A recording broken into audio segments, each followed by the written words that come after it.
Thanks, many thanks for raising this really important question about how our migratory birds are affected by climate change. And as you suspected, and as the data, the science is telling us from what we've studied about migratory birds, there's a really growing body of knowledge, of evidence that shows that climate change is expected to affect many migratory species in different ways, in complex ways, depending on the kinds of habitats the migratory bird need. So let's think broadly about climate change and what climate change does to the environment.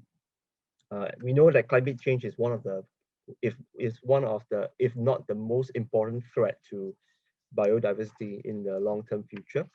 And we know that climate change affects our weather patterns, in very complex ways. And what we are currently seeing is that climate change is going to make the world a bit warmer uh, in the short term and the long term. Climate change is also going to make our weather patterns a bit more unpredictable, a bit more unstable.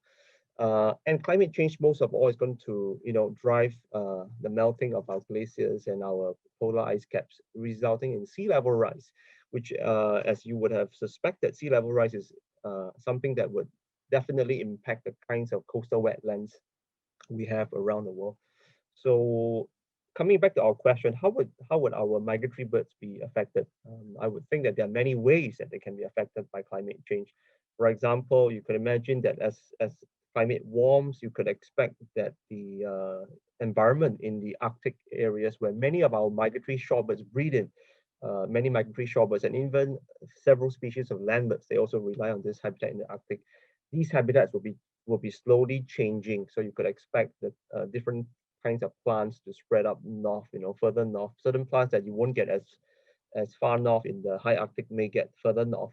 And over time, you would expect that the habitats that these shorebirds depend on for breeding would be affected, which could translate to reduced survival. Shorebirds may not be able to access resources, food as easily as they would have in the past.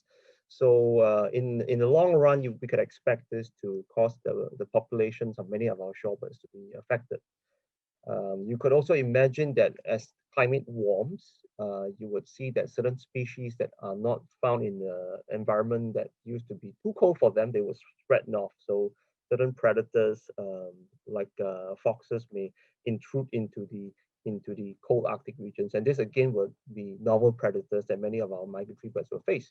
So again, this would affect many of our breeding shorebirds, in the breeding grounds, basically. But that's not it. That's not all, right? Because don't forget that I've mentioned earlier that shorebirds, as they migrate to their wintering grounds, they need to use the coastal wetlands. And as our sea levels continue to rise, we could expect that a lot of our coastal wetlands would be affected.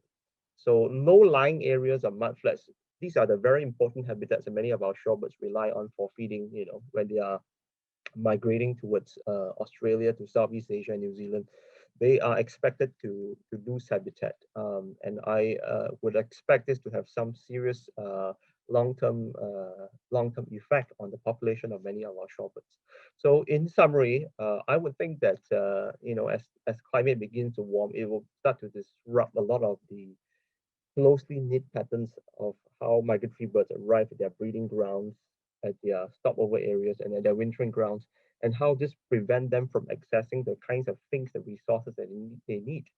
And in the long run, this will translate to reduced survival and long-term decline of the populations of many of our migratory birds. So I hope that adequately answers the question of how climate change can affect our migratory species.